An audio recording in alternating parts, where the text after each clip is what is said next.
राम राम किसान साथियों, स्वागत है आपका एक बार फिर से मालवा की खेती यूट्यूब चैनल पर। किसान साथियों, आपने इस वर्ष लहसुन की फसल की कंडीशन तो देख ही ली होगी कैसी है। बहुत सारे किसान भाइयों के हार्वेस्ट हो चुकी है और बहुत सारे किसान भाइयों के हार्वेस्टिंग का काम अभी चल रहा है।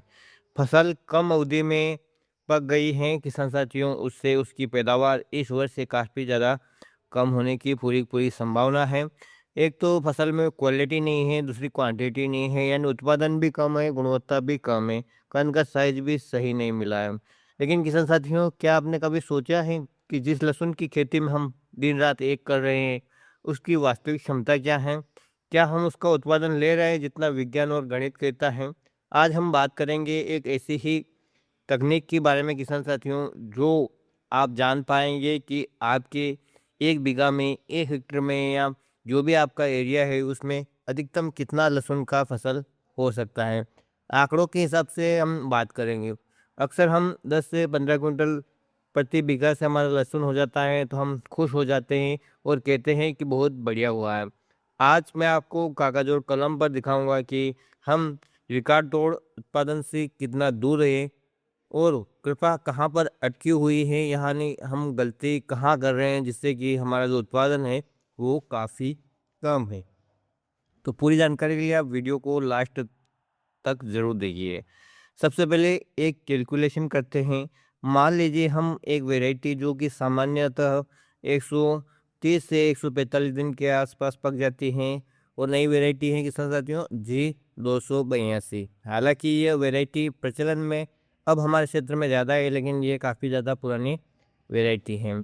किसान साथियों, लाइन से लाइन की यदि हम बात करते हैं इस वैरायटी को लगाने पर, तो 5 इंच और पौधे से पौधे की दूरी पर यदि हम बात करें तो किसान साथियों 4 इंच। अब यदि पौधों की संख्या की यदि हम बात करें कि 1 वर्ग मीटर में लगभग 80 पौधे हमारे यहाँ इस दूरी पर लगाने पर होते हैं। अब मान लीजिए किसान साथियों कि 20% पौधे जो अंकुरण से या अंकुरण के बाद जो है वो खराब हो जाते हैं और पौधों की संख्या है वो कम हो जाती है।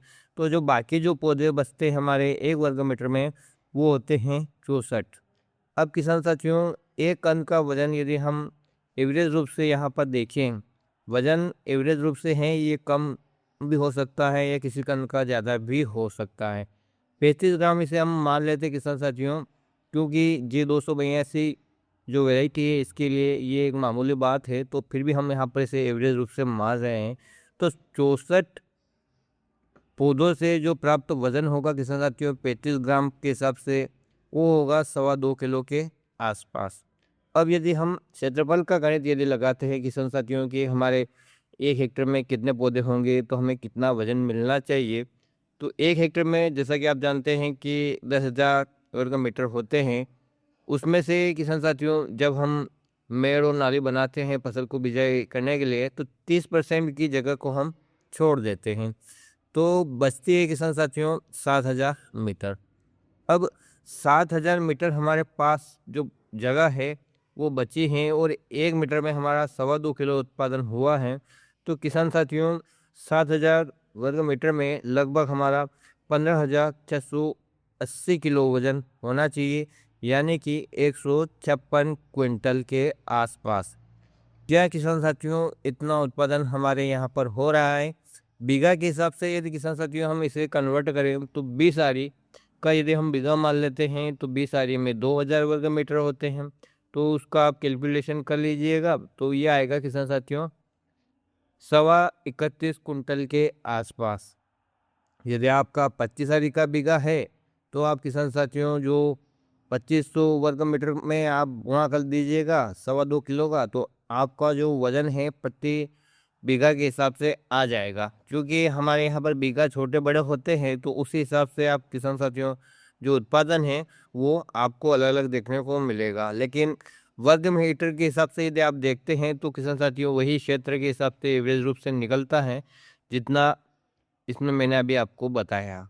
अब खुद से पूछिए, यदि 20 आरी का हमारा बीघा है तो क्या हमें 31 क्विंटल का उत्पादन मिल रहा है?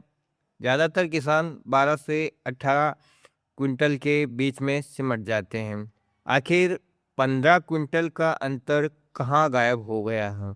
यानी किसान साथियों, एक मोटा-मोटी रूप से जाने तो हमारा जो उत्पादन है वो सीधा-सीधा आधा ही आ रहा है, आधा उत्पादन कहाँ गया है?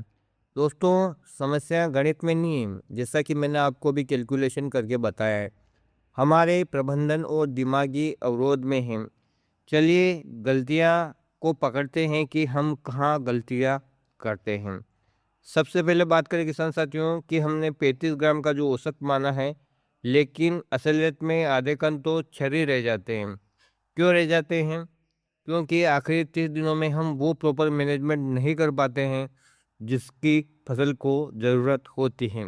यानी किसान साथियों, फसल के लास्ट 30 दिनों का समय आप देखते हैं कि फसल शुरुआत में तो अच्छी बढ़वा लेती हैं, अच्छा तना भी मोटा होता है, फसल भी हरी रहती है, लेकिन लास्ट के जो 30 दिन होते हैं किसान साथियों, इसी समय कंद का विकास होता है और हम बेफिक्र हो जाते हैं कि फसल तो शुरुआत से अच्छी थी तो अच्छा उत्पादन होगा। तो बहुत बार यहाँ पर थोड़ी-सी ढील देने से हमारी फसल में काफ़ी ज़्यादा नुकसान हो जाता है। किसान साथियों, पौधों की संख्या की यदि हम बात करें, हम 20% नुकसान मानकर चल रहे थे कि जो पौधे हमने लगाए हैं मीटर में 80 पौधे, उनमें से 20% हमारा नुकसान हो गया। लेकिन किसान साथियों, इसको और भी कम किया जा सकता है। हम खेतों में समय पे खरपतवार नियंत्रण वो कर लें, फंगस की वजह से नुकसान 40% तक बढ़ जाता है। यानी आपके खेत में खरपतवार ज़्यादा है तो पौधे शुरुआत में ही जल्दी है वो ख़त्म हो जाते हैं। तो आपको पौधों की संख्या है वो प्रॉपर बनाए रखनी है। किसान साथियों, जो उत्पादन के आंकड़े मैंने आपको बताए हैं, यदि आप जानते हैं कि ये जो हमने 20% पौधे ख़त्म होने की समस्या बताई है, इसको कम किया जाए तो उत्पादन और भी बढ़ सकता है। वहीं पर मेड़ नाली में तो संभव नहीं है, लेकिन मेड़ पे पौधे भी लगाए जा सकते हैं, तो वहाँ पर भी और भी उत्पादन बढ़ने की संभावना है। हमने तो 30% तक रकबा कर दिया, उसके बाद भी जो उत्पादन है, आज हमारे उत्पादन से लगभग डबल दिखाई दे रहा है। किसान साथियों, मिट्टी में कितना दम है, ये 64 पौधों को या यूँ कहें कि हमारे 1 वर्ग मीटर में जितने पौधे हमने लगाए हैं, उस 1 वर्ग मीटर की मिट्टी में इतना दम है कि नहीं है कि वो वास्तव में हमारी फसल के इन सभी पौधों को पर्याप्त और बराबर मात्रा में पोषण दे सके। इसलिए हमें मिट्टी परीक्षण करवाना बहुत ज़रूरी हो जाता है यहाँ पर, और उसी हिसाब से हम उसका मैनेजमेंट है वो कर सकते हैं। किसान साथियों, एक उदाहरण के द्वारा मैं आपको समझाऊं कि राम और श्याम नाम के दो किसान हैं। राम ने सिर्फ अनुभव के आधार पर खेती की, बीज डाला और पानी दिया। उसे मिला 15 क्विंटल। वहीं श्याम ने लक्ष्य बनाया कि मुझे हर पौधे को 40 ग्राम का बनाना है, यानी हर कंद का साइज 40 ग्राम वजन के आसपास जाना चाहिए। उसने साइल टेस्टिंग कराई। कंद बनने के समय किसान साथियों, पर्याप्त मात्रा में पोषक तत्वों का प्रयोग किया और उचित देखरेख फसल की तो शाम का जो उत्पादन हुआ वो 25 क्विंटल के आसपास पहुंचा। अब देख लीजिए आप किसान साथियों कि शाम ने लक्ष्य लिया, इसलिए उसकी निगरानी बेहतर थी। उसने पीलापन आने का इंतज़ार नहीं किया, फसल की कंडीशन के हिसाब से या क्लाइमेट चेंज के हिसाब से उसने उसका उपचार बराबर समय पर किया, जिससे कि उसको जो उत्पादन है वो बेहतर मिला। सच्चाई ये है कि हम अपने दिमाग में एक दीवार बना ली है कि इससे ज़्यादा लहसुन तो हो ही नहीं सकता, लहसुन तो इतना ही होता है। जिस दिन आप 30 क्विंटल का लक्ष्य लेकर खेत में उतरेंगे, उस दिन आप हर पौधे को गिनती करेंगे। आप मेड़ पर बर्बाद होने वाले 30% ज़मीन को भी काम करने की कोशिश करेंगे कि यहाँ पर भी मैं पौधे लगाऊं और अधिक से अधिक उत्पादन ले सकूं। तो इसके लिए आपको कुछ बातों को ध्यान में रखना है। जैसे कि किसान साथियों, जो 20% पौधे ख़त्म हो रहे हैं, कई बार फंगस की वजह से हो जाते हैं, तो आप शुरुआत में बीज उपचार ज़रूर करें और बीज उपचार के लिए फफूंदनाशक के साथ कीटनाशक का भी जो उपचार के रूप में प्रयोग करें। वहीं पर किसान साथियों, यदि इरिगेशन की यदि हम बात करें तो ड्रिप इरिगेशन भी आप यहाँ पर अपना सकते हैं, ताकि हर पौधे को बराबर पानी मिले, और वाटर सोल्यूबल फर्टिलाइज़र भी आप ड्रिप के माध्यम से दें तो हर पौधे को जो बराबर है वो भोजन मिले।